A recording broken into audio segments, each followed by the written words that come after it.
What's going on, guys? Welcome to another AEW Dynamite recap. It is Wednesday. It is June 10th. It is 2026. You know, last week I thought Dynamite was a very good show. I really enjoyed that show last week. And then I saw that this week they were going to be in Cincinnati at the Andrew J. Brady Music Center, which they've run before. I actually like it. It's kind of a nice little intimate venue. Usually have a lively crowd there. Not as lively as I would have expected for what overall was a very average episode. I did not like this show the way I liked last week's show. Last week's show was much better. It was a decent show. What I was waiting to see is if we were going to get any sort of health update on MJF's knee. We were told that he hyperextended his knee. I saw the fan video of how it happened in the title match with Roosh on last week's show. And hopefully that's all that it is, you would hope, right, is a hyperextension. They didn't mention the knee at all, even though MJF was on the show. We had no update, and in fact, they actually made a match that he is going to be a part of at Forbidden Door. Not a match that I'm particularly looking forward to. I'm not really a huge fan of what they did here, setting up that match for that pay-per-view, but apparently he is good to go. Which is good, because anything else would be a disaster. If you were to lose him right now, or if we had to vacate the belt, or if it was anything terribly serious, that would be very bad timing. But we do have a match now for Forbidden Door. And no, it is not MJF against Mark Briscoe. Tony Khan is making Mark Briscoe jump through hoops to get an AEW World Championship match. I want you to think about how ridiculous that is, considering we just had MJF against Roosh for the title on the show last week. But apparently Mark Briscoe still has some work to do before he can earn a championship match, which is completely ridiculous.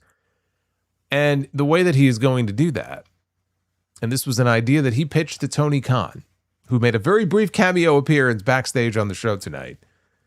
At Forbidden Door, we are going to get a 12-man tag team cage match. Yes, we are going to get a clusterfuck. 6-on-6. Team MJF against Team Briscoe. And if Team Briscoe can win, then Mark Briscoe will get a shot after Forbidden Door at the AEW World Championship. I certainly hope they're not lining up that match for redemption.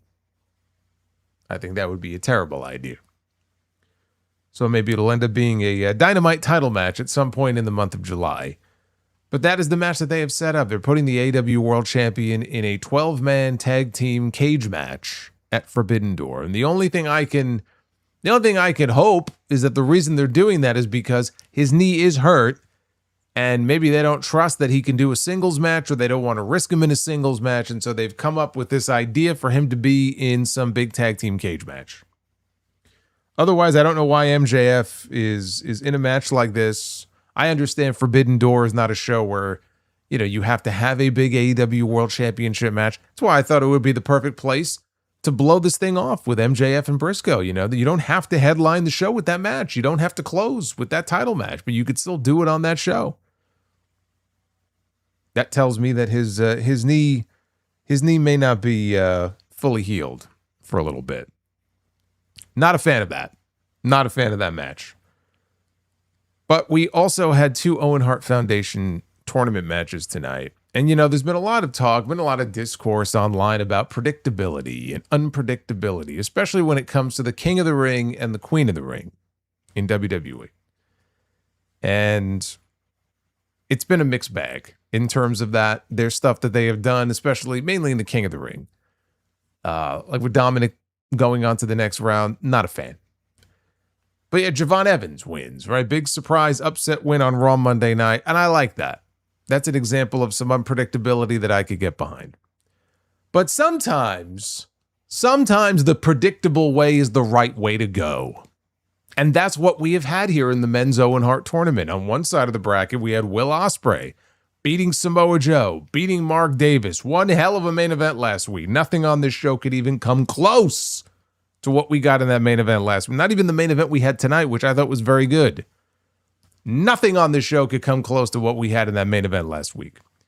So we already knew that Will Ospreay was going to be on one side of the bracket at Forbidden Door. Gee, I wonder who was going to end up on the other side of the bracket. It seemed pretty predictable from the word go, but it was the only way to go. To do anything else for the sake of swerving people, no pun intended, would have been fucking stupid. So yes, we got the predictable final at Forbidden Door, but it's the right match to do. Swerve Strickland beats Brody King, just like he did back at Revolution. Swerve Strickland and Will Ospreay, they are now set for the finals in the Owen. 2 years to the event, 2 years, maybe to the day almost, that they wrestled in the main event of Forbidden Door for the AEW World Championship. And Swerve got a win on that show over Will Ospreay, which will not happen this time. I don't think Tony is saving the big swerve for the finals of this tournament. So I like that we now have our finals. That's going to be one hell of a match. See, that's the kind of match you could close out that pay-per-view with. Although they were talking about this 12-man cage match, like that's going to be the main event on June 28th. So I don't know if it will or won't. But on the women's side, it was supposed to be Sareee flying over from Japan. She was going to be wrestling Skye Blue. The same Sareee who about a month ago put out a statement announcing that she was going to be taking I don't know if she said it would be. I think maybe she said it was a month. She was going to be taking off about a month to try to heal her neck. She had a neck injury. And she had to pull out of some events. And then Tony Khan announced her in the Owen Hart Foundation tournament. That came after she already made the announcement about her neck. And I was like, why would he do this? Why would you have her in the tournament? This woman is taking a month off to heal her neck. She may not be healed. Why even have her in the tournament? You could put anybody else in that spot. It's a risk. Well, here we are. And sure enough, she flew. I believe she flew over. She was going to be medically evaluated today. She did not pass inspection. She did not get medically cleared for her match tonight, and so she was replaced. She was replaced by Maya World, who scored the big upset win. Right, Monday night it was Javon on Raw. Tonight it was Maya World on Dynamite, and it's a bittersweet week for her. I don't even know if I would say bittersweet. It's a terrible fucking week for her and her family because her younger brother was killed on Sunday morning. A pedestrian struck by a car, only 25 years old. Terrible story. And she wanted to be here. She wanted to be on the show tonight. She became a wrestler because of him. She wanted to perform on the show. And not only did she wrestle tonight and had what I thought was a hell of a solid match with Skye Blue, but she won. And so she's moving on now to the semifinals to wrestle Athena. And I think we all know how that's going to go. But it was a nice moment for her on the show tonight. And best wishes to her. I know there's a GoFundMe up right now for funeral expenses. And I know a bunch of wrestlers have already contributed to it. Tony Khan, Will Ospreay. They're pretty close to their goal from what I saw. If you want to contribute, it shouldn't be too hard to find the link online. So the finals are set on the men's side. Not quite yet on the women's side. We'll know next week. Seems pretty obvious or pretty likely we're going to get Mercedes and Athena. And that's a great 1-2 punch as far as the Owen tournaments are concerned. You get the finals of those tournaments on the 28th. You get Mercedes against Athena. Ospreay against Swerve. We also found out another big match taking place at Forbidden Door. Kenny Omega is going to go one-on-one with Zack Sabre Jr., which kind of came out of nowhere. But you know what? I'll say this about that match. At least it fits the theme of Forbidden Door. It's the kind of match that you would expect, or if you were really super into wanting to see interpromotional stuff, that's the kind of match that you would expect to see on a show called Forbidden Door that has talent from multiple promotions. So we're getting Omega and Zack Sabre Jr. on that show. So four matches are now confirmed for that show if you throw in the 12-man cage match. We had the return of Darby Allin tonight. Hell of a lot quicker than I thought we would see him on TV. This guy just can't stay away. He attacked Kevin Knight. He got chased off, literally ran out the back door of the building. So we got to see him very briefly on the show. So there were a few things that happened. And again, like the tournament stuff, we got some good matches on the show. But I just didn't think it was a very exciting show. You know what it felt like? Mainly the first hour, especially. I felt like I was watching an episode of Collision. If I wanted to watch Collision, I'll watch Collision. Dynamite should feel distinctly different from Collision. It felt like Collision watching parts of the show tonight. Not a very exciting show. But this is your Dynamite review. We're going to go through the entire thing here. Please do me a favor. Hit that subscribe button. Hit that like button as well. Super chats are open. And I do believe, fingers crossed, that the wheel has been fixed. I personally took the wheel to my shop. I have my garage, my special garage in a secret location. And I fixed the wheel. And let's find out. There it is. Yes. Yes. The wheel is back. The wheel was out of commission on Monday. I don't know why. But we got it fixed. And we're going to take it for a spin here and find out how many likes we need to do Be the Booker.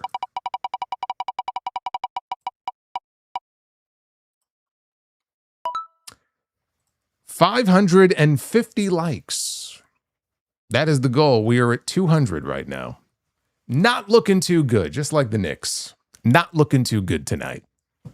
But maybe like the Knicks, we could pull off a miracle here and we could hit 550. I fixed the wheel in a GTA garage. Hey, Cheza, good morning. Cheza says good morning. Well, anyway, I'm glad we were able to fix the wheel. So that's good. Tuxedo says Athena will beat Maya, but likely lose to Monet. I think I talked about this on TNT last night.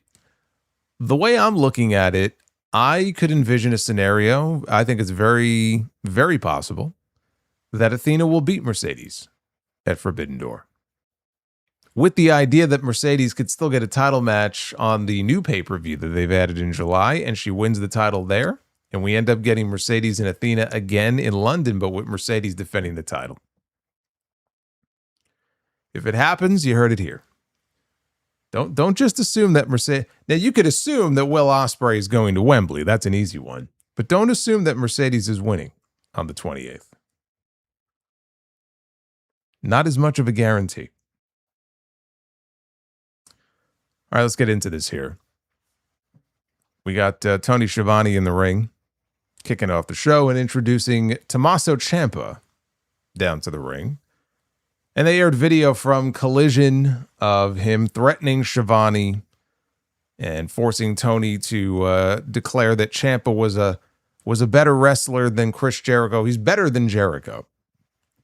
So Ciampa wanted to do the same thing on Collision, or the same thing here that he did on Collision, and have Schiavone do the same thing and make this proclamation. Schiavone refused. And so Ciampa backed him into the corner and threatened him until finally Jericho came out. And Jericho comes to the ring. He makes a bald joke. Like, we haven't heard this before. The entire fucking feud with Ricochet was about him calling him bald. So he makes a bald joke at Ciampa's expense. He introduces himself. Ciampa says, "I know who you are. You're the guy who I left unconscious 2 weeks ago." Jericho said, "It was nice to meet you, Tommy." And this began this whole thing where Ciampa didn't want to be called Tommy, and Jericho kept calling him Tommy. And then he mentioned his mom, Tommy's mommy. I'm like, what the fuck am I watching here? This is so stupid. Ciampa said everything is a joke to Jericho, which caused Jericho to suddenly get serious. He said Ciampa was jealous of not being him, and his return only confirmed that Ciampa was not as big of a fish as he thought he was. So anyway, this turned into a brawl between these two men. Security, like as soon as they touched, when I say security ran out, I'm not talking like 3 or 4 guys. I'm talking like 15 of these guys, as if they were like, if you were getting ready to hear the gunshot go off for a race, like they were at the curtain ready to just bolt out there. And it makes you wonder, like, well, you can see kind of where things were headed here. I don't know why they didn't get a head start on things to break these men up. But boy, they were there. They were Johnny on the spot as soon as these two guys started brawling, and there was a whole pull apart thing. And then Ciampa came after Jericho on the ramp, and they had to be separated again. And anyway, it was the whole thing, and that was the end of that. Not much to say about it. I think Jericho and Ciampa as a match, thumbs up. I'm sure they'll have a good match when the time comes. The whole Tommy and Tommy's mommy, I'm like, come on. Give me a break. Of the two products, if I was to say one is to appeal more to children, this is not the one. That would be the other show. I cannot say that AEW is for the kids. When you see them using staple guns and syringes and all the blood every week and everything they do on these shows, right? AEW is for the sickos. It is not for the kids. So I don't think we need 5-year-old humor here on this show. But we go backstage. Kevin Knight and Don Callis, they arrived together. They were approached by Renee, wanting to know about what took place on the show last week. Andrade El Idolo interrupted, another member of the Callis family. He tells Callis, I also want a shot at the AEW World title, just like Kevin Knight does. And he tells Knight, tranquilo. And he says, you're new to the family. You need to get to the back of the line. And Andrade asks Callis if he's with him or is he with Knight. So Callis left with Knight, but he told Andrade, look, you're going to get your shot. Don't worry. And on commentary, Excalibur raised the question of whether or not the Callis family has expanded too much. Oh, you think? Some great insight there from Excalibur. I don't know. Maybe this family has gotten a little too big. I don't know, just a hunch. Thanks, Excalibur. We had a Continental Championship match. Jon Moxley, the hometown boy, the hometown Cincinnati boy, defending his title against another Ohio native in Shane Taylor. This was for the Continental title.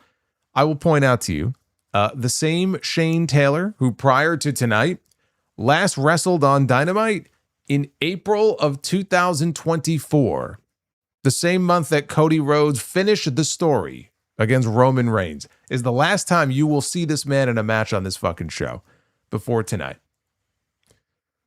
So they fought outside early, ended with Taylor chokeslamming him through the table that was positioned over in the timekeeper's area. Taylor connected on a big splash off the middle rope for a near fall at the 10-minute time call that we got from Justin Roberts. He locked in a Cobra clutch. Moxley got out of it. He got off a cutter for a near fall and transitioned into an armbar that Taylor was able to escape. He was signaling for a power bomb. Moxley, though, picked the ankle, and Taylor kicked his way out of an ankle lock. Moxley, though, bounced off the ropes and ended up hitting a curb stomp, locked in a bulldog choke, and Taylor ultimately tapped out. After the match, though, Taylor, he was not going quietly into the night. He clubbed Moxley in the face with a hard forearm shot, and then other members of his faction, because he has a faction, you see, Shane Taylor Promotions.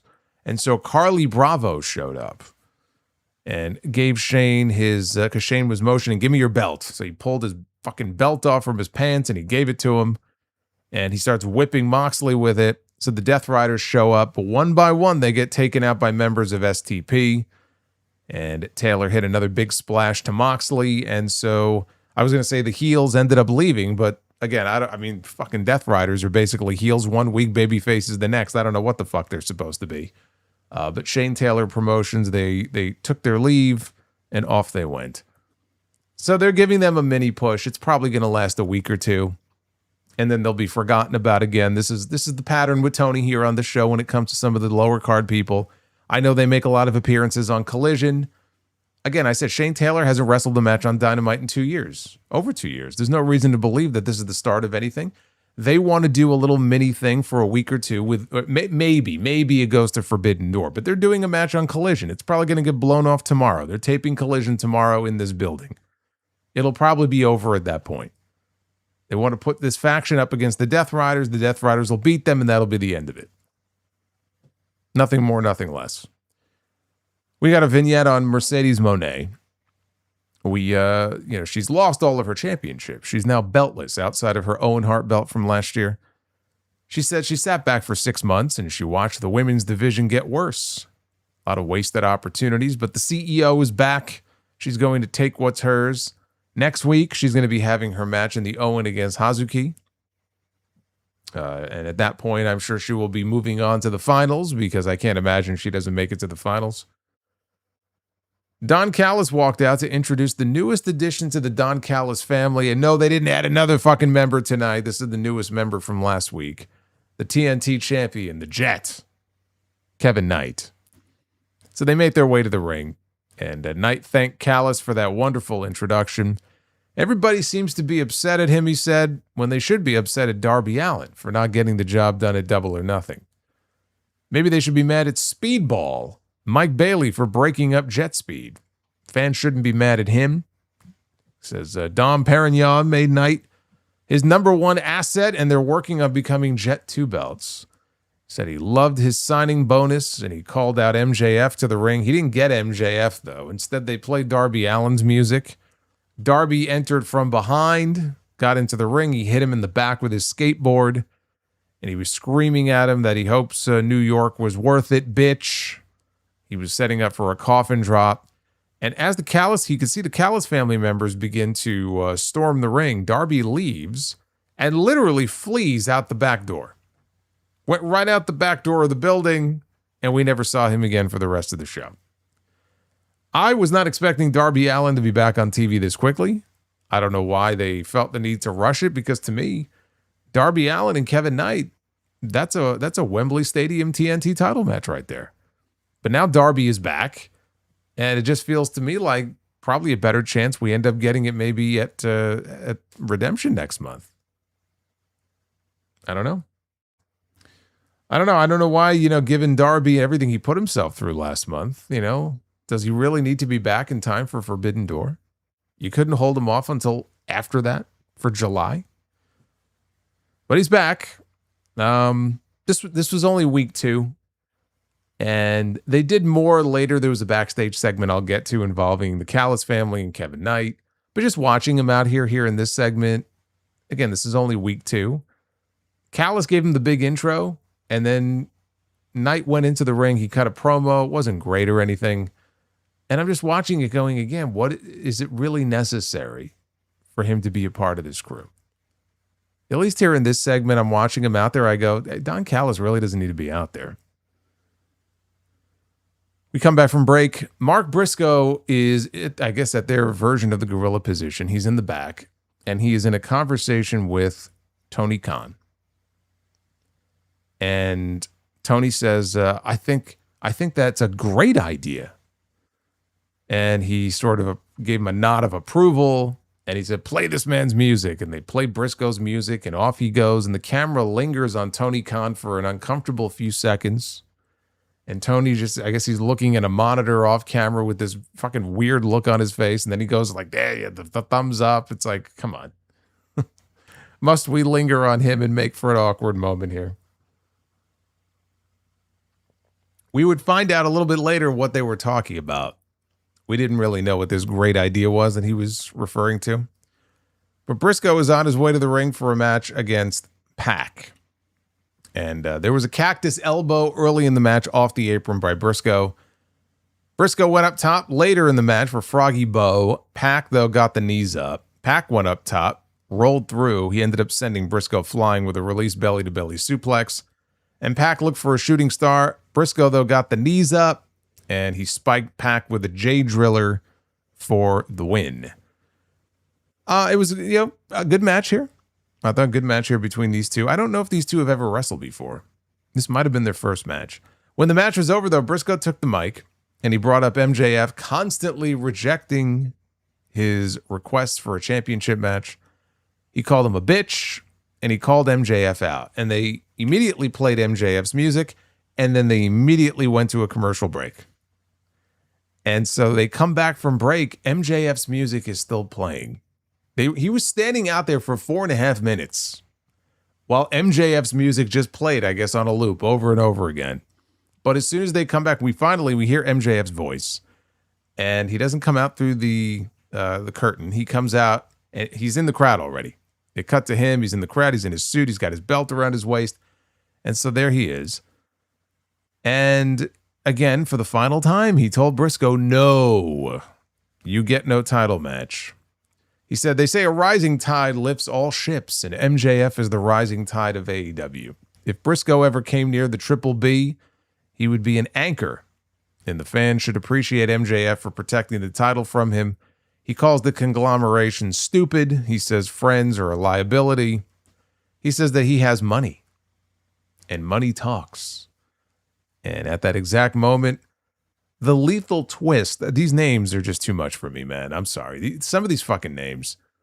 Like I know they have a team called Swirl, right? Or The Swirl. So I knew that. But we have the Lethal Twist, which is Jay Lethal, because Jay Lethal came out along with Lee Johnson and Blake Christian, who I think are Swirl. But we have the Lethal Twist. Again, have never appeared together on this television show. Not even once. But they were apparently paid off by MJF, and so they stormed the ring and they attacked Briscoe from behind. Jay Lethal went for a lethal injection.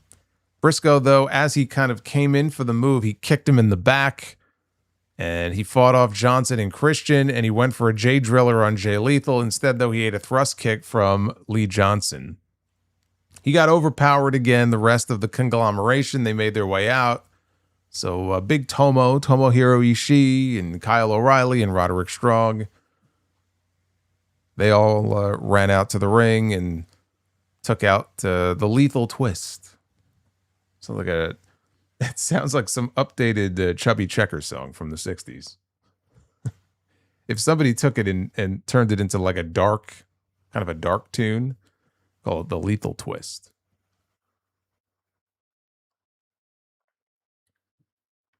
Jay Lethal and the Swirl tag team. So that's the Lethal Twist, huh? I'm telling you, we got a lot of first-time faces, Collision faces, ROH faces who popped up on Dynamite tonight. It almost felt like they were short-handed. That's why I said when I said like chunks of this show just felt like I was watching Collision.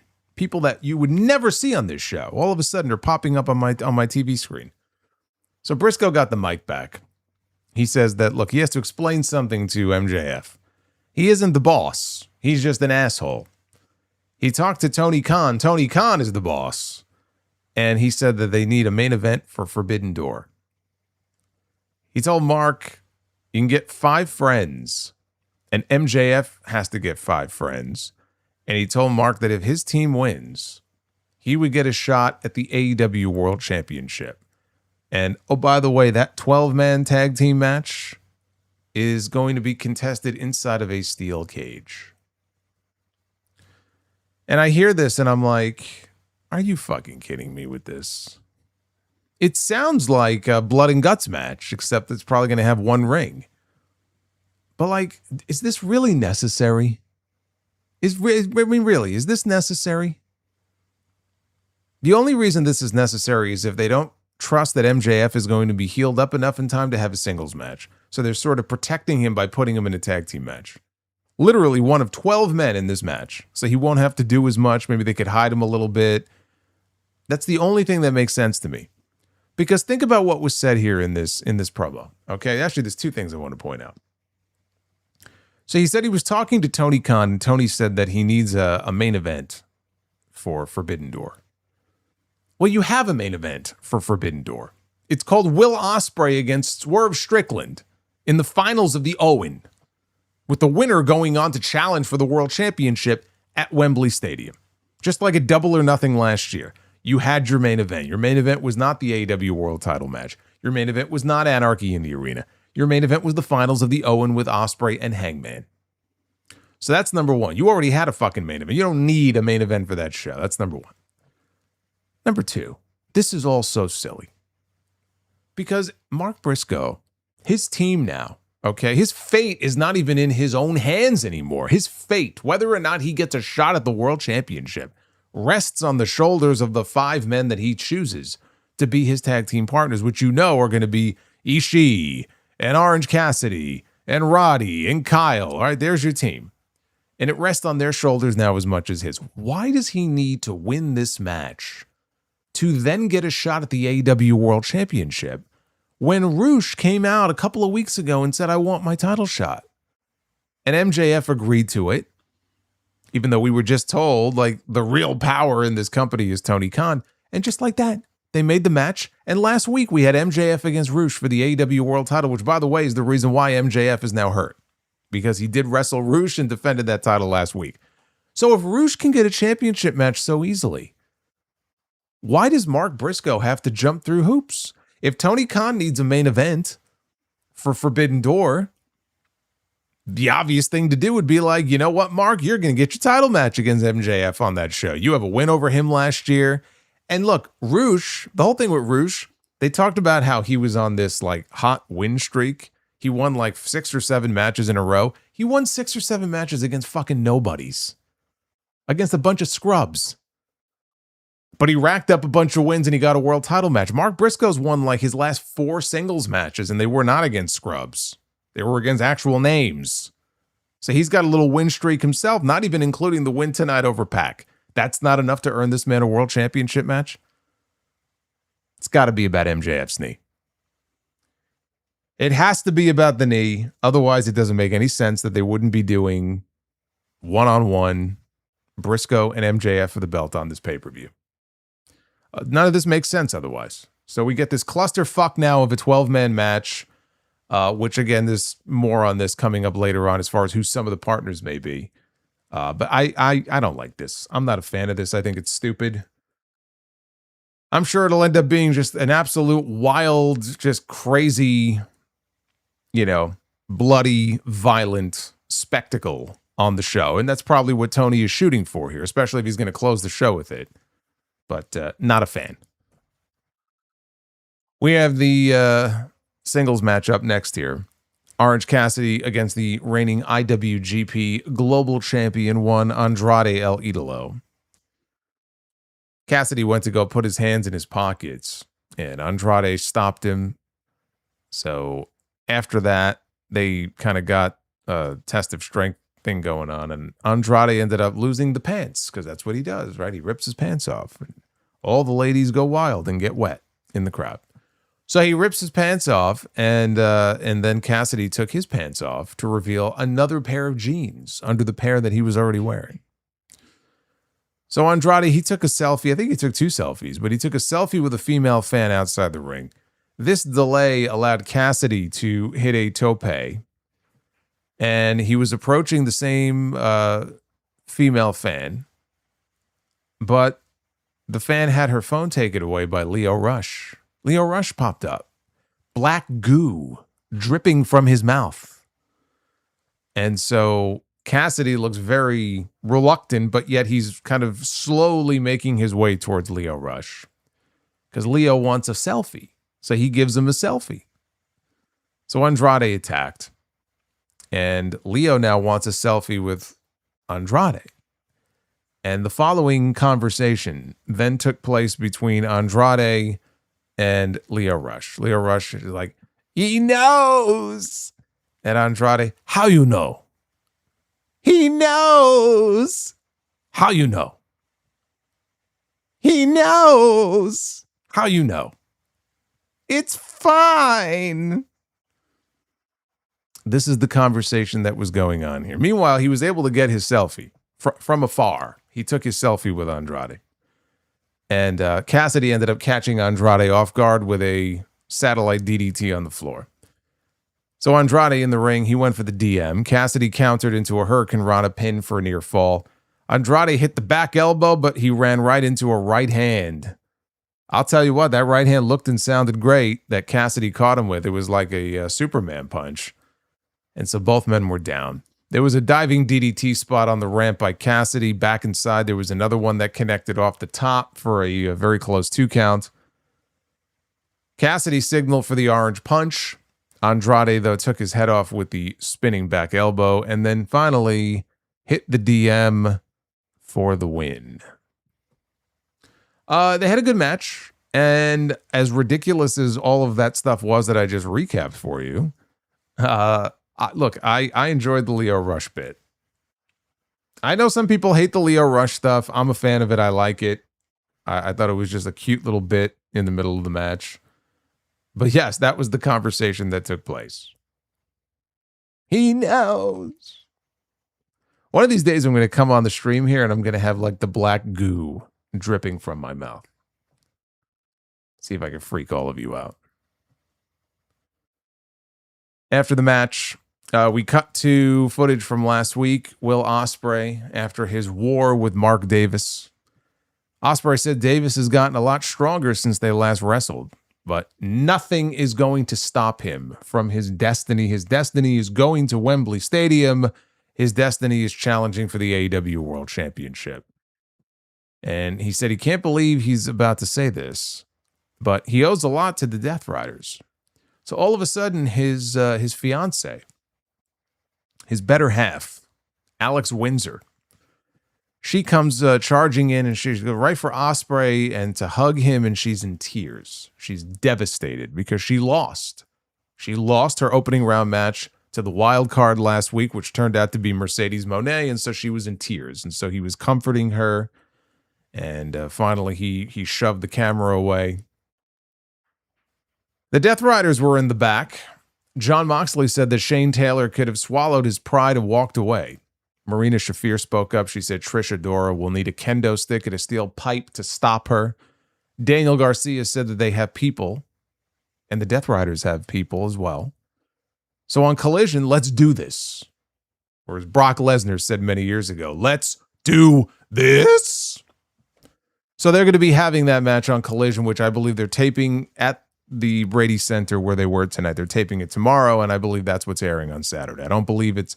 Sometimes they do this thing where like there's a live Collision on Thursday and maybe sometimes another one on Saturday, but I think they're taping it tomorrow and then it's airing on Saturday. At least I think.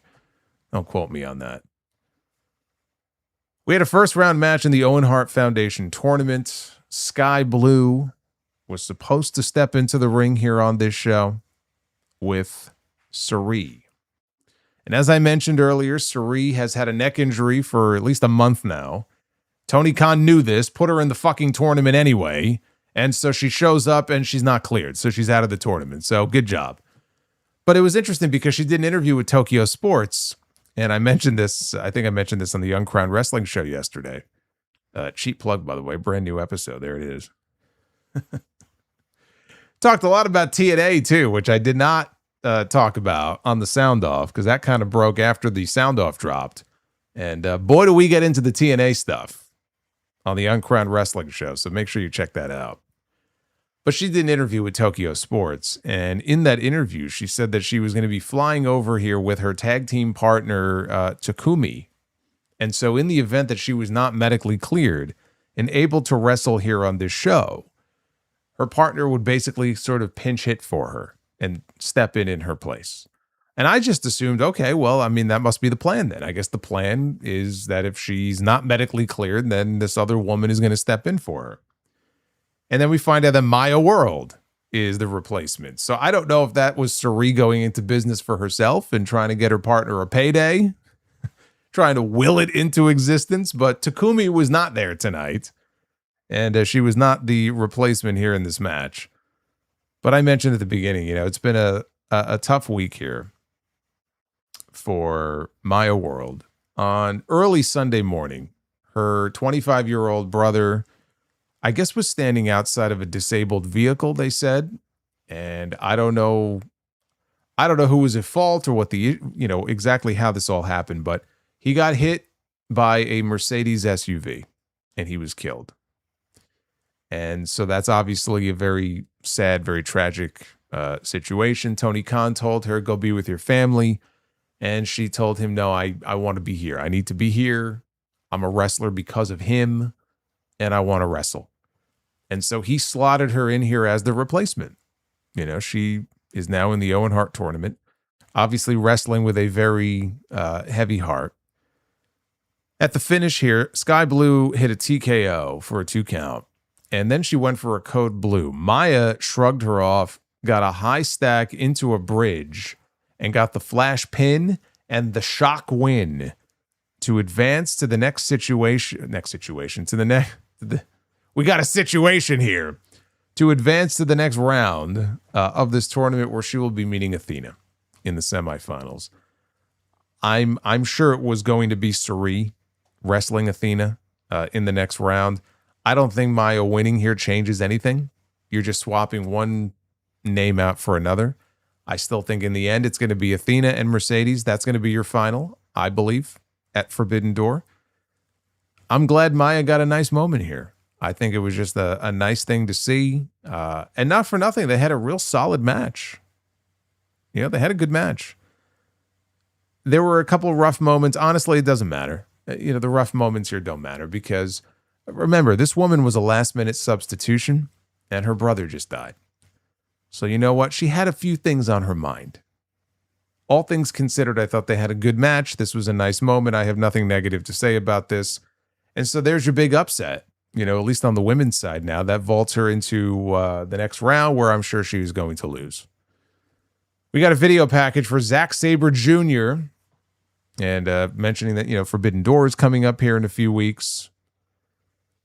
And talked about defeating Nigel McGuinness on the show last year. He wants AEW's best yet again, someone that he has not fought in years, and he's never wrestled him on American soil. One of the greatest wrestlers of this generation. Sabre is the best technical wrestler in the world, but is Kenny Omega still the best dickhead? I wouldn't know. And so we are told then by the announcers that Kenny Omega was warned about this ahead of time. He has already accepted the challenge, and so it is official for Forbidden Door. It will be Will Ospreay. It will be Kenny Omega against Zack Sabre Jr., which again feels like a Forbidden Door match, right? You kind of know what to expect with these Forbidden Door shows. I don't really care for Forbidden Door anymore. I don't give a shit about Forbidden Door. We're going to get a lot of great wrestling matches, but like the allure of this event wore off years ago. So yeah, you're going to get a bunch of great wrestling matches. Like, okay, I get great wrestling matches on every fucking AEW pay-per-view. I can understand why people tune out this time of year because they don't give a shit about Forbidden Door. They don't care about these other people they bring in from other promotions and the whole interpromotional thing. It lost its luster because we see Forbidden Door matches on television every single week. We see talent coming in from CMLL. We see talent coming in from New Japan. It wasn't that long ago on AEW Dynamite that we had Will Ospreay and all of his boys, Callum Newman and like everybody, right? Coming in to fight off the Death Riders. Like the Forbidden Door swings open. It's a fucking revolving door every single week. Forbidden Door doesn't mean what it used to. And so some people don't like the concept. They don't give a shit. They tune out. They wait for it to be over. Omega and Zack Sabre Jr. is going to be a very good wrestling match, right? There's nothing more to it than that, but it's a Forbidden Door attraction. Because it just sort of came out of nowhere here. You know, we get this video package. It's like, oh, there's Zack Sabre Jr. And it's like, oh, okay, we got a match now. Great. Great. But we were also told that on Collision, Kenny Omega is going to be wrestling Bad Dude Tito, who is a member of the Mighty Don't Kneel faction, of which Zack Sabre Jr. is part. So I guess he'll make an example out of Bad Dude Tito on Collision this week. Wow. Did the Knicks regain the lead? The Knicks were down by 27 points at one point. I think before the half, they were down by 27. I'm being told now they're up by 1. This is something else. Keep me posted. So the Don Callis family are backstage. They get approached by MJF. Kyle Fletcher had to be held back by Callis. MJF says that, look, I don't know if you were paying attention and watching the show. I don't blame you because nobody watches Mark Briscoe, but if you saw, there's a match at Forbidden Door. He's got to find 5 people. I have to find 5 people. If he wins, Then he gets a title shot. We're not going to let that happen, but I need 5 partners. And so Callis looks at him and says, Callis says, what am I, a pimp? What do you think I am? Can't just treat my men like meat. MJF opens up a briefcase full of cash, and all of a sudden Callis changes his whole tune. And Kevin Knight offers to be one of the partners so long as MJF promises to give him a shot at the AEW World title. MJF agrees to this, but he says, when you get your shot, there is no rematch, so just be aware of that. So they shook hands. So we know that Kevin Knight will be one of his partners at Forbidden Door. MJF is going to mull it over for the rest of the week and figure out who else he wants to be on his team, right? Is Fletcher going to be on the team? Is Andrade going to be on the team? Very likely. I would expect both of them would be on the team. But then again, I don't know. I mean, Takeshita and Fletcher have their own issue going on. Andrade for sure is going to end up on that team. Maybe Mark Davis. I could see that. But I guess we'll have to wait until next week to find out. Andrade, meanwhile, because Callis is like, all right, after MJF left, Callis is like, all right, let's go spend this money, boys. And Andrade stops him, and he wants to know, like, when is he going to get his world title shot?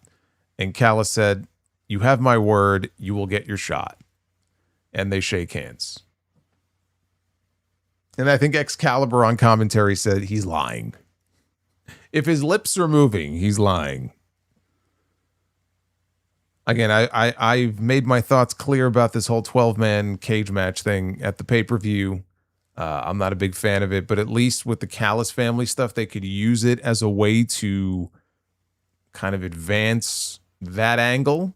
Because Andrade's been asking for a world title match now for months and keeps being denied. It seems like we're, steamrolling towards him being the next member out of the Callis family very soon. Kevin Knight's going to be in there. I'm sure they'll try to work that story in, and tensions will flare up. Tensions will flare up between Andrade and Kevin Knight in that match. That seems pretty clear. So it's not like a total throwaway thing. They could try to work some of that story into it. I'm just not a fan of them putting together a giant clusterfuck of a match just to get everybody on the show like that. But again, it may have more to do with MJF's knee than anything else.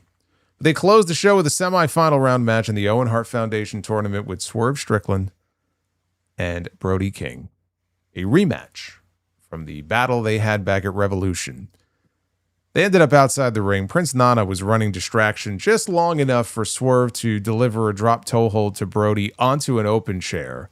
Then he sat him down in the chair, and he hit this nasty running swerve stomp off the apron that sent Brody backwards. He took this really bad bump. By bad, I mean it looked brutal. Backwards out of the chair, and that took us into a commercial break. After the break, Brody wanted a superplex. Swerve slipped out, though, for a corner power bomb, and Brody held on. He pulled off the top turnbuckle pad. There was a botched moment here where Swerve, he went to deliver a house call to Brody, who was on his knees, and he completely whiffed. Brody didn't sell it because the kick didn't connect. There was a miscommunication, a miscue there of some kind. It did not look good. Brody came back, though, with a choke bomb to Swerve onto the announce desk outside, which did not break. We got a strike battle. Swerve did a house call, but Brody did not go down, and he hit a lariat for a near fall. King locked in a sleeper hold. Swerve kept ramming him back into the exposed steel in the corner.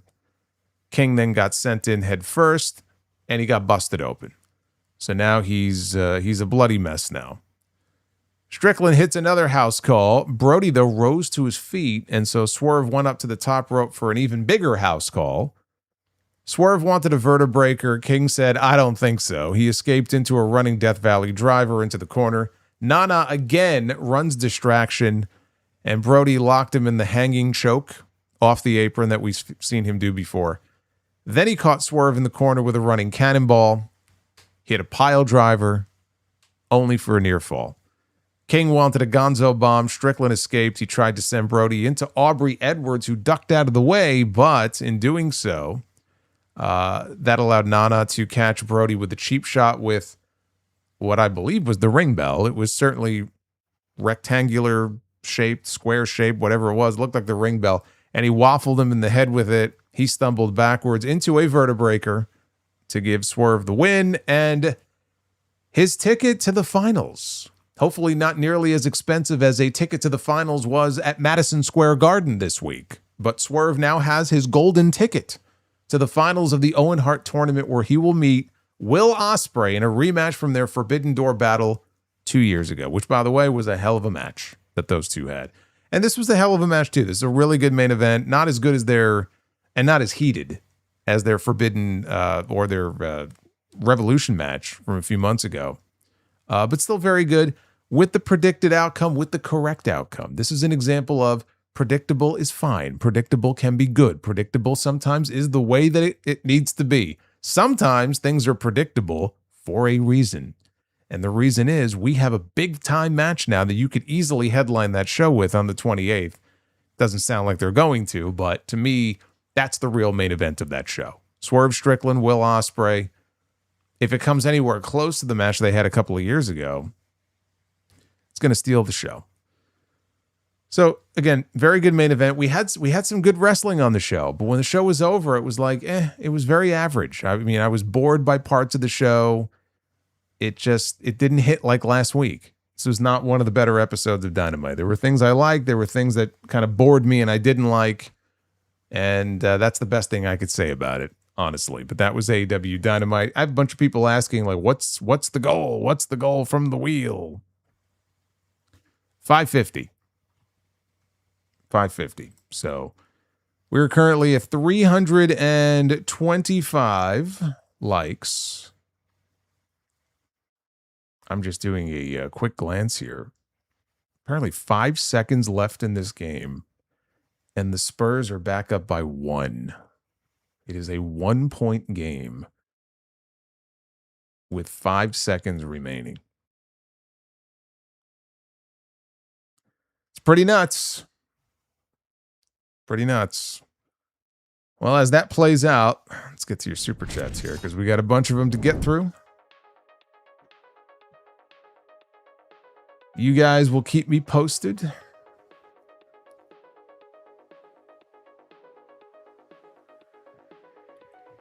I heard the ratings for the game the other night were the highest for an NBA game or an NBA Finals game anyway. In something like 28 years. Who knew? New York is a draw.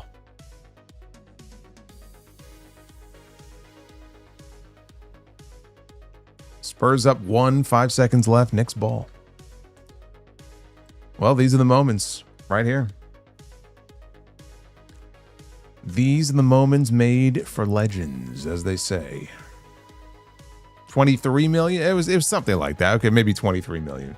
I was only off by like 5 million. What's 5 million here or there?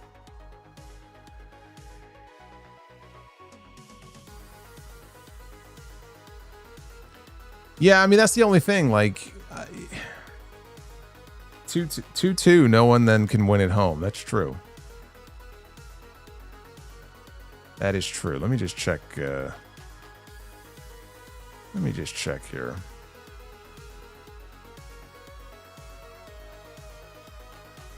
Oh, it's on ABC. It is on ABC. It's on ABC. Let me see here.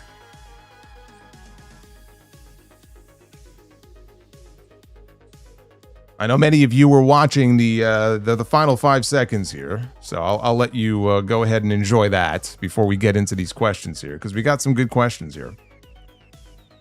But I'll let this play out first.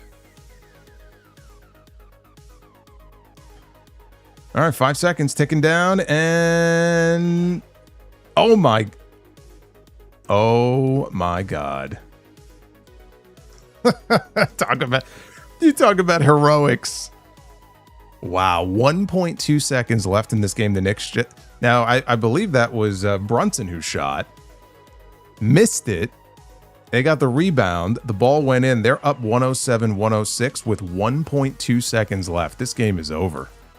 Holy shit. That's great. I'll tell you what, man. Look, it's great. It's great drama. I'll say that much. It'll give you a heart attack if you really are like that invested in it, but it will give you a heart attack. That's crazy. That is crazy, though. Yeah, Brunson goes. Big jump shot there. Bounces off the rim, but they got the rebound, and boom, there it goes. And everybody goes nuts. That is a highlight reel moment there.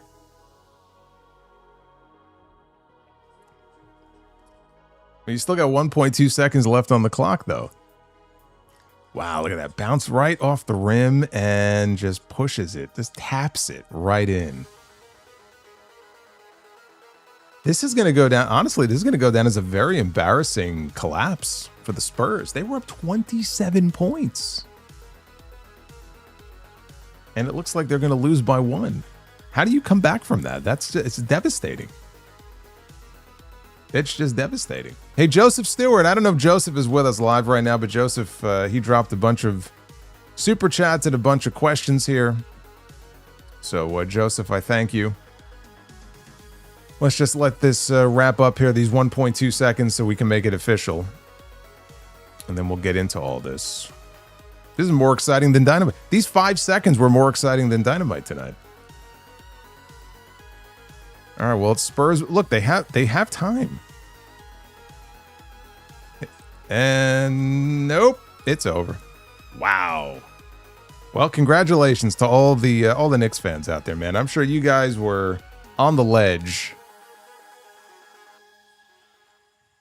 And somehow, some way, they pulled it out. I don't know how. They pulled it out of their ass, but wow. 3 games to 1. They're 1 win away.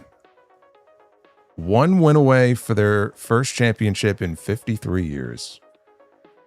It's just too bad that... Oh, I hear the fireworks outside. You can't hear it, but I hear the fire. It's either fireworks or gunfire. Either way, I'm pretty sure it's fireworks going off outside.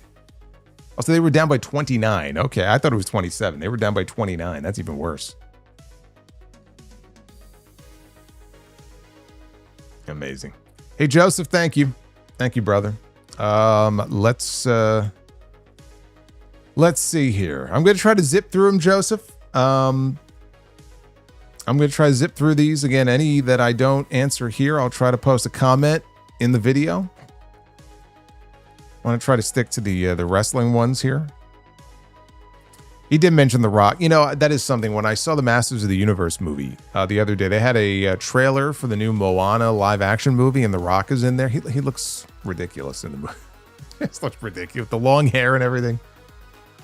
But yeah, he said The Rock looks like Roman Reigns a little bit as Maui. He looks ridiculous with that wig on his head. He looks ridiculous with that wig on his head. Here, let me mute this here. He says, Liv Dom for King and Queen of the Ring. Man, too bad we can't get Asuka for Queen of the Ring. Liv Dom, sorry, Joseph. The answer is no. There will be no Liv Dom. Did you see Undertaker telling Rey Mysterio that both Dominic Mysterio and Liv Morgan as a couple reminds him of Mickey and Mallory? You know, I did see that because he was talking to Rey about his daughter, Aaliyah, who was about to begin training. She really wants to be a wrestler, and so she's going to begin training, I guess, in earnest very soon. But yeah, Undertaker made the comparison, the analogy. Natural Born Killers was a movie that came out in the mid-90s with Woody Harrelson and Juliette Lewis, and I think Robert Downey Jr. was in there as well. And it was a very freaky movie. I should not have seen that movie. I believe when I saw it, I was still very young. I was still very young, and my father took me to see the movie, and it really fucked me up for a while. It's definitely not a movie for kids. So, but I got the analogy. I knew the Mickey and Mallory analogy that he was referring to there. So yes, I did hear that. He also says that Undertaker is a better booker than Triple H. At the moment, yes. Hey, J Deep, welcome to the channel. There's Joe Hendry. I just featured Joe Hendry more on my show than WWE did on theirs. That's fucked up. Him popping up on screen for those 10 seconds is more airtime than he will get on Monday Night Raw probably for the entire summer.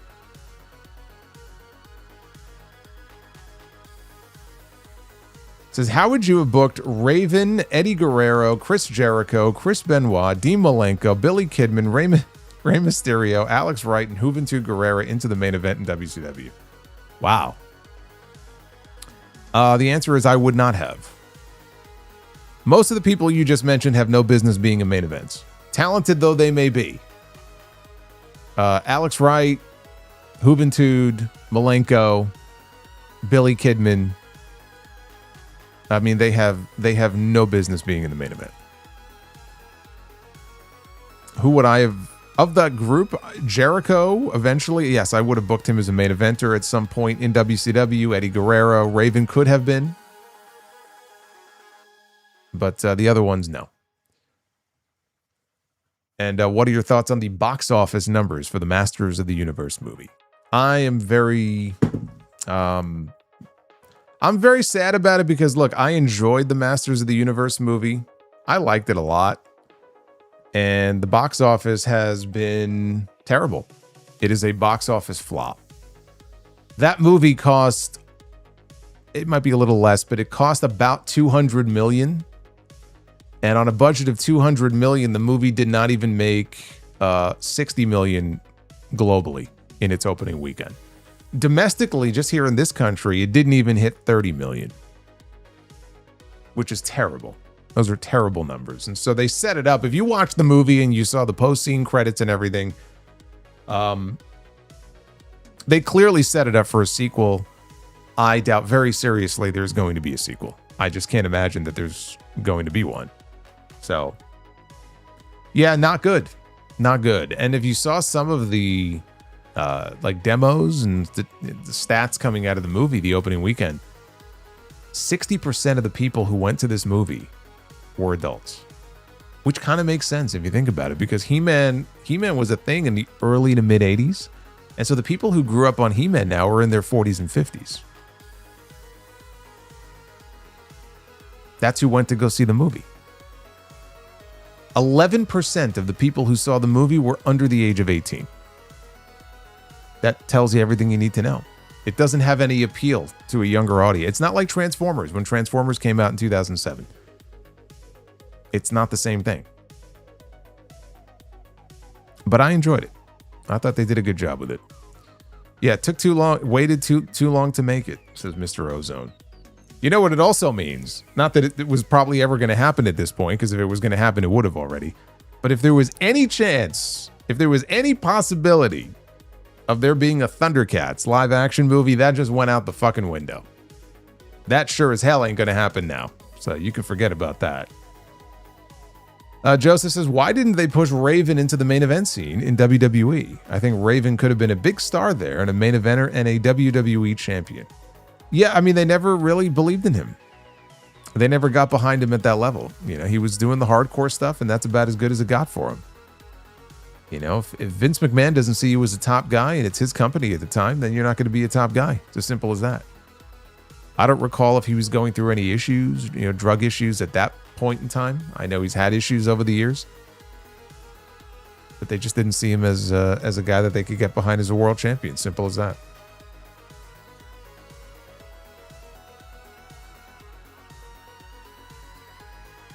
Do you remember the faction Dark Carnival with Vampiro, the Great Muta, and the Insane Clown Posse in WCW? I do remember that. And do you think Vampiro could have been a main eventer in WCW? He worked a program with Sting. He kind of was a main eventer. Why didn't Dustin Rhodes continue as the character Seven in WCW? Because Seven sucked. If you want a really good interview, by the way, with Dustin, he is a guest on Tony Schiavone's podcast. They don't always have guests on the show. When they do, they usually watch like a classic wrestling match. Dustin didn't want to watch a match. They just kind of interviewed him. It was him and Conrad and Dustin, and I'm almost through the entire thing. It's actually really good if you want to go check that out. It's weird. He has this Mastiff. If you've ever seen his dogs, like his dogs are bigger than him. I don't understand how people, look, teach their own, but like, imagine like the money he must spend on food for these dogs and then cleaning up after them. I don't even want to know about that. But his Mastiff apparently is a big star. Like he has his dog in various shows all over the world. And I guess his dog is on the road right now with the dog's handler. Because in the interview, he was like, yeah, I haven't seen my dog in... God, I think he said the last time he saw his dog was in like January. His dog's been on the road more than him. Because he's been off healing up from the double knee replacement that he had. But they had a picture of the dog. My God, this dog is huge. I mean, Mastiffs are huge, but holy shit.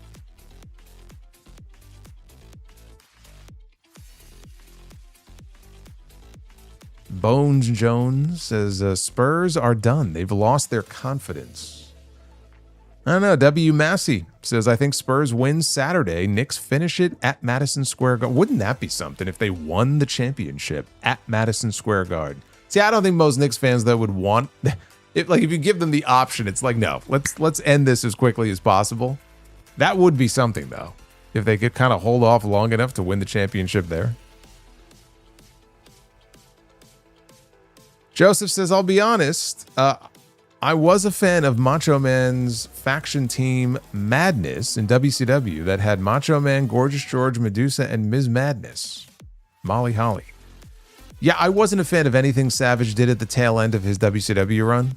He got all roided up and could barely move, and that's not the way I want to remember the Macho Man. Said, I saw a recent picture of Gorgeous George, Ms. Madness, and Medusa reunited. Well, Molly is a producer backstage for WWE. And Medusa also, she pops in there every now and then. I don't know what Gorgeous George is up to. I don't even know what she looks like these days. Joseph says, do you think Bo Dallas is done with wrestling? I don't know. You'd have to ask him. I haven't seen him pop up anywhere, but he's probably still under a non-compete, so I guess we'll find out when his non-compete is up.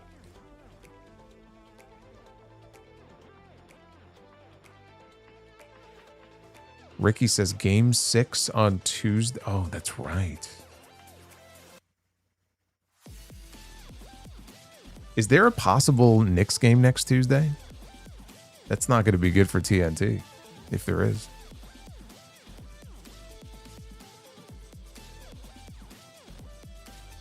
Well, rest in peace to NXT if that happens.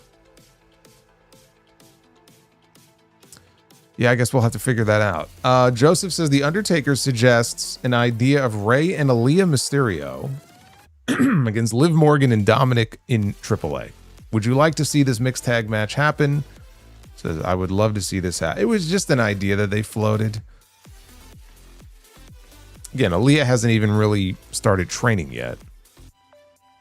But they were talking about the possibility of, like, Rey has already teamed with Dom and they've been tag team champions. And it's like, wow, the possibility that I could team with my daughter. And then, I don't know if it was Michelle McCool or Undertaker in the interview brought up, well, Rey and Aaliyah against Liv and Dom. I'll tell you what, though, if I'm Undertaker, I would love to book that. Like, that'd be a hell of an attraction for AAA. I would think AAA. See, it'd be very interesting as time goes on when there's certain matches like that. If there's some heat that develops between Triple H and The Undertaker, like, I want that match. No, I want that match. Right? Could be some competitive juices flowing there. Dry Chicken says, since the World Cup will be starting tomorrow, he will be away from the streams for 2 weeks. I'll be back for the Forbidden Door review. Well, I got news for you. There may not be a Forbidden Door review. I haven't decided yet. I'm leaning towards no, but I have not made my final decision. I reviewed Double or Nothing live because I genuinely was looking forward to that show, and it was a really big card. I feel like Forbidden Door is, you know, it's just hit or miss whether I need to be there live. So, but if not, I'll see you back on the streams that week.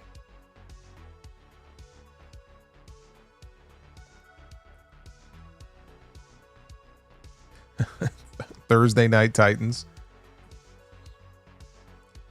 We got a that's not going to work. that's actually not going to work next week. I believe I'm not flying out to Chicago until that Friday because there's a House of Glory show next Friday. I think JD is flying in the day before, so moving TNT next week is not going to be an option.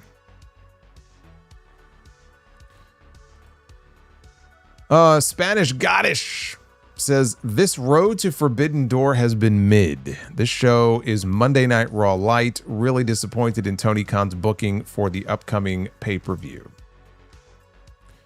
Yeah, I mean, outside of the Owen stuff, because the Owen matches, I'm looking forward to those finals. Outside of the Owen stuff, it's very underwhelming. Again, you're either into the Forbidden Door stuff or you're not. I'm not feeling it. He also says this should be the last Forbidden Door pay-per-view. Just lackluster booking from Triple TK. EJ Slemp. You stream for terrible ass SmackDown. At least Forbidden. Yes, but terrible ass SmackDown is not going to keep me up until 12:30 in the fucking morning. That's the difference. And so long as Tony Khan insists on doing these Sunday shows at 8 p.m. Eastern, then this will continue to be the case. That's the difference. And SmackDown, by the way, is at least going back to 2 hours. So it'll be one less hour of shit to sit through. But you can't compare the two because SmackDown at least ends at a normal human time. I can't say the same for these pay-per-views. EJ says, last night I dreamed they made a Bret Hart biopic called Excellence of Execution and cast none other than Johnny Depp as Bret. Johnny Depp as Bret Hart. I guess that could work. He's got the long hair.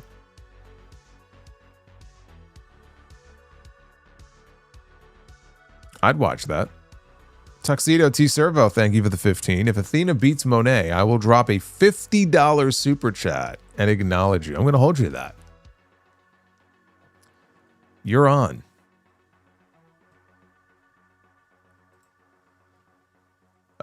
We got 187. Trap or die. Holy shit, the Knicks won. Yes, we were following it live. I'm quite stunned. That's quite the comeback. See, now I got to go back when we're done here. I got to hear the crowd. I got to hear the call. Slow King says, oh, you got me, brother. Oh, you got me, brother. You got me. Alex says, brother, are you going to be following the World Cup games starting tomorrow? No. I am not a World Cup guy, so for those of you who are, enjoy. But I will not be following it.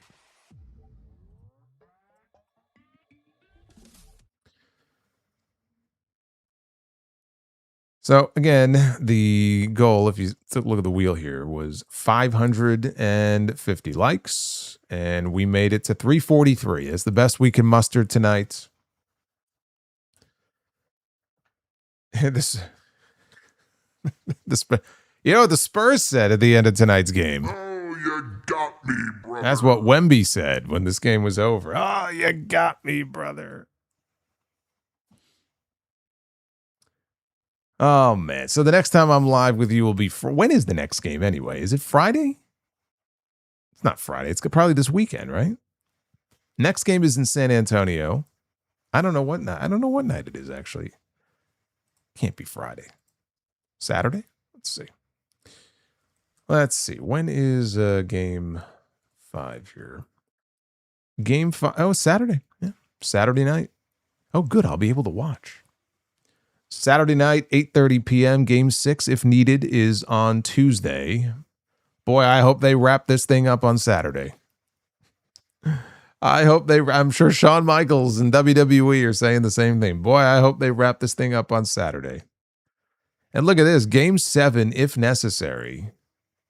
Friday, June 19th. I'll be in Chicago calling the House of Glory show next Friday.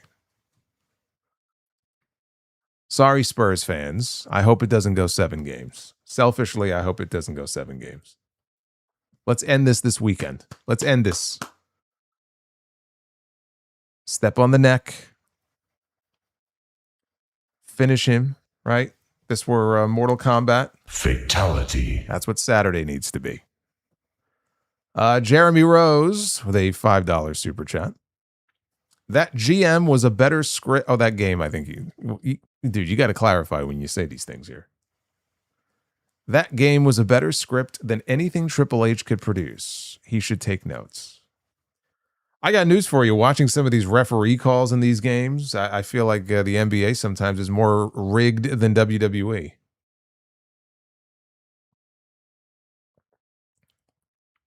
They do WWE better than WWE does these days.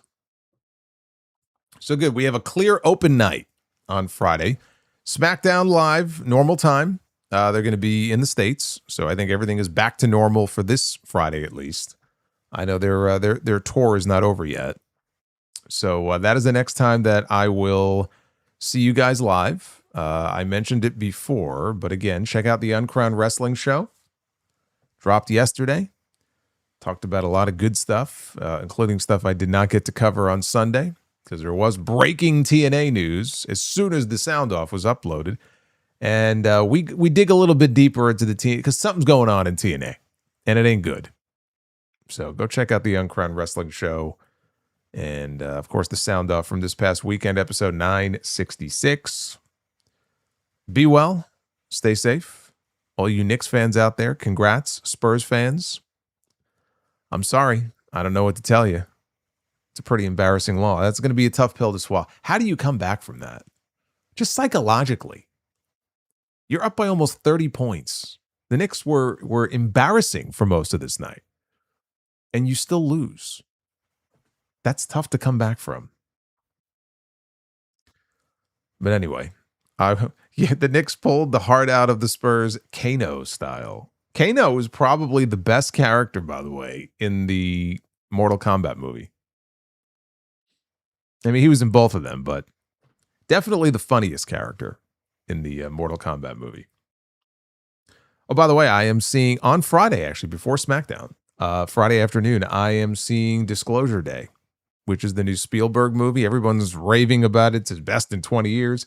But I mean, it's Spielberg, it's aliens, what's not to like? So I bit the bullet. I got my ticket. I'll be seeing that on Friday. So I'll be able to let you guys know, non-spoiler, how the movie is. So anyway, come on back on Friday. I'll see you guys there. Until then, take care, guys.